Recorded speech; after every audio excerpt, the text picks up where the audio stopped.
Je vous parle de sexualité, des histoires de couple, de confiance en soi.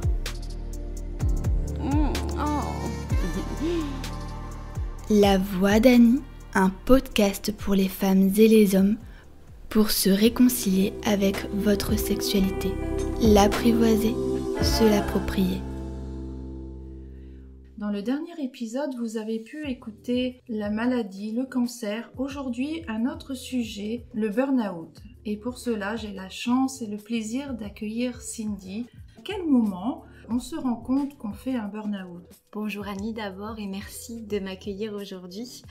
Alors, on s'en rend compte difficilement, on s'en rend compte parce qu'on nous met sur la piste, mais c'est quelque chose que l'on ne prend pas conscience tout de suite. Je pense qu'on se voile un peu la face pendant longtemps. Il y a des symptômes, il y a plein de choses, le corps nous dit... Justement, quels sont les symptômes ? Alors, il y a eu beaucoup, par exemple, des symptômes où effectivement je dormais très mal, où je mangeais très mal, je me sentais toujours mal en fait. D'accord. Il y a beaucoup de ces éléments-là et ensuite mon corps qui a généré des maladies, notamment une tumeur.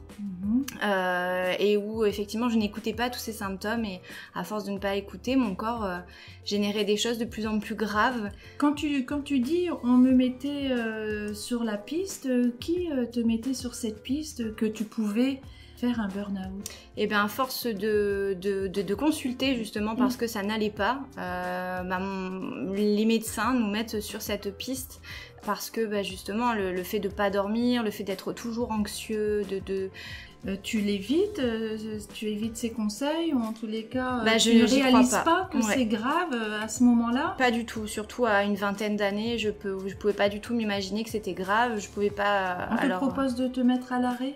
On me propose au bout d'un certain temps parce que justement je n'écoutais pas, effectivement on me propose de me mettre à l'arrêt et donc de faire aussi le choix de soit je me stoppe moi, soit... Et à ce moment-là, quand on souhaite te mettre à l'arrêt, comment tu le vis? Je le vis très mal parce que c'est une perte de sens sur beaucoup de choses et en même temps c'est libérateur parce que je me dis que ça ne va pas, donc il fallait stopper. Et donc à un moment donné, tu te mets à l'évidence qu'il faut absolument que tu arrêtes parce que ta santé est malmenée. Pour ma santé, effectivement, c'était le moment où il fallait dire stop. Comment tu le vis à ce moment-là alors que tu es à l'arrêt? C'est une perte de sens, une perte d'identité, je peux plus me définir. Ces symptômes prennent combien de temps pour s'estomper? Ça prend, c'est sur plusieurs années, je peux pas dire que je suis 100% guérie aujourd'hui, il y a toujours des blessures et... Tu as quel âge maintenant, Cindy? J'ai 32 ans. D'accord. Et je sais maman, que... on entend un petit bout peut-être qui gazouille à l'arrière. Donc tu es heureuse maman aujourd'hui. Donc tu as 32 ans et quand tu dis je ne peux pas me définir comme réellement guérie, pourquoi penses-tu ça? Mais je pense qu'il y a des blessures et je le dis souvent, c'est comme des cicatrices qui restent et parfois il suffit de peu pour réouvrir cette cicatrice. Il y a forcément des moments où je me sens beaucoup plus forte et le fait d'être maman fait aussi que j'ai un regard différent sur les choses.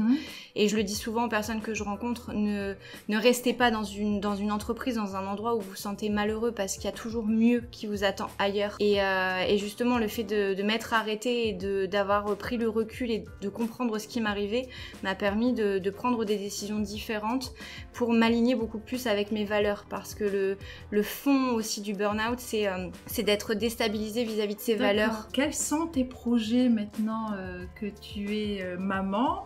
C'est justement de toujours jauger, de cafouiller parfois un peu, oui, mais de jauger pour voir ce qui m'aligne véritablement. Donc ce qui va me rendre heureuse, c'est de pouvoir me dire là je sens que ça va pas. Et ce burn-out m'a servi à me dire écoute ton instinct, écoute tes intuitions, tu te trompes pas. Si ça va pas, c'est que ça ne va pas. Donc en fait, ce burn-out t'a été utile en quelque sorte, ouais. Puisque ça t'a permis de te réaligner à juste titre dans tes choix de vie, dans ce qui te porte véritablement, dans ce que tu aimes. Et si tu avais un conseil à donner à quelqu'un qui traverse cette période et qui peut nous écouter, que pourrais-tu lui apporter comme conseil? C'est de s'écouter, d'écouter écouter ce que l'on ressent parce que Parce que l'on ne se trompe pas. Ah, c'est vrai. Confirmé par bébé. Voilà, tout à fait. Non, c'est vraiment de s'écouter parce que si ça ne va pas, c'est que, encore une fois, c'est que ça ne va pas. Et il y a bien d'autres meilleures choses qui attendent ailleurs et je pense que rien n'arrive par hasard. Si le burn-out arrive, c'est que, voilà, c'est qu'il faut se libérer, qu'il faut sortir de cette situation pour mieux se révéler. Parce que le burn-out, c'est vraiment le fait de brûler de l'intérieur et de se sentir complètement dans le flou tout le temps. Et le fait de sortir de ça, c'est se révéler en quelque sorte. Donc rien n'arrive par hasard. C'est super. Et toi, tu t'es révélée merveilleusement bien. Cindy, je te remercie énormément pour cette participation. J'espère que cet épisode vous permettra d'y voir un peu plus clair également dans vos choix de vie. Merci Cindy. Merci, et puis Annie. Merci au petit bébé d'avoir participé à cet enregistrement. Je vous donne rendez-vous au prochain épisode. Vous pouvez liker, partager, en parler autour de vous. Je vous dis à très vite les amoureux de la vie. La Voix d'Annie,